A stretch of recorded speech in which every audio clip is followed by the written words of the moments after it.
A white minimalist stickman character named Mark stands under a harsh spotlight. Beside Mark, an oversized, shadowy stickman leans in, whispering into his ear.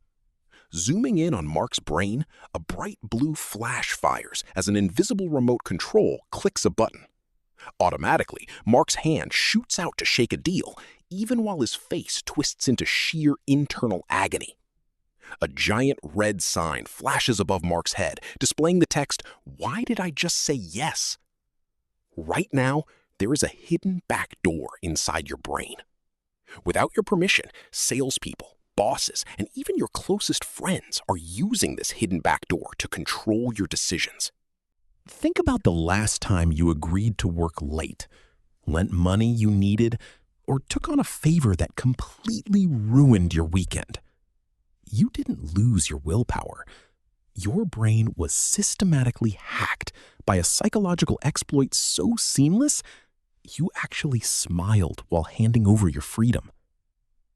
In the next 5 minutes, we're exposing the exact cognitive trap that forces you to say yes when every cell in your body is screaming no.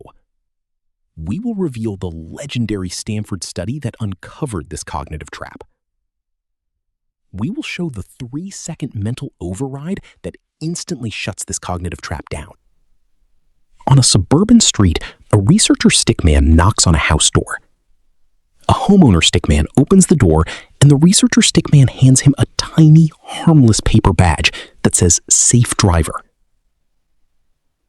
Calendar pages spin forward 2 weeks on screen.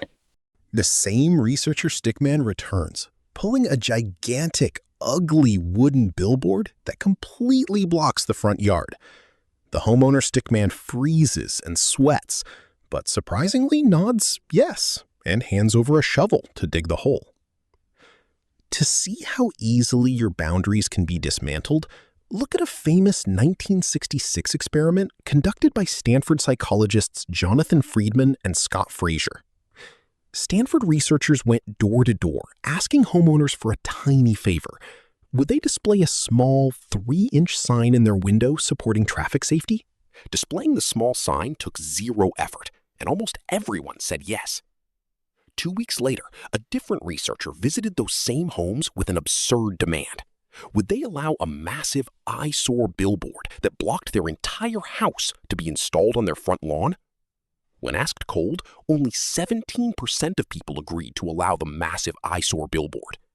For the group of homeowners who accepted that tiny 3-inch sign 2 weeks earlier, over 55% agreed to completely wreck their front yards. A single, harmless micro-commitment increased total compliance by over 300%. Inside Mark's head, 2 giant steel gears are locked together, labeled self-image and internal alignment. As the self-image gear shifts inside Mark's head, the internal alignment gear turns automatically. A red hazard light flashes as a deep crack splits the floor between the gears inside Mark's head, labeled Cognitive Dissonance. How does a tiny sticker trick intelligent human beings into ruining their own property? It triggers a subconscious force called self-perception theory, tied directly to our drive for cognitive consistency. Your brain hates hypocrisy. The second you agree to a small request, no matter how small, your subconscious updates your internal identity file. Your subconscious whispers, "I am a helpful, generous person who cares about this." When the bigger, costlier request follows, saying no triggers a painful psychological sensation called cognitive dissonance. Refusing the request makes you feel like you're betraying who you claim to be. To protect your ego and stay consistent with your past self, your brain picks the path of least psychological resistance. It says yes again. In an office setting on a split screen, a boss stickman drops a single sticky note on Mark's desk. Instantly, it sprouts into a towering mountain of paperwork.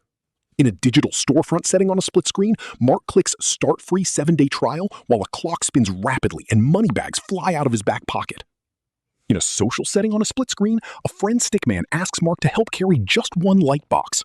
Next frame shows Mark lugging a massive refrigerator up 6 flights of stairs. Once you see this mental engine, you realize you're walking through a minefield of engineered compliance every single day. At work, it starts with, "Can you quickly review this 2-page draft?" Once you review the two-page draft, your work identity shifts to the reliable team player. An hour later, taking over the entire project feels like an obligation you can't escape.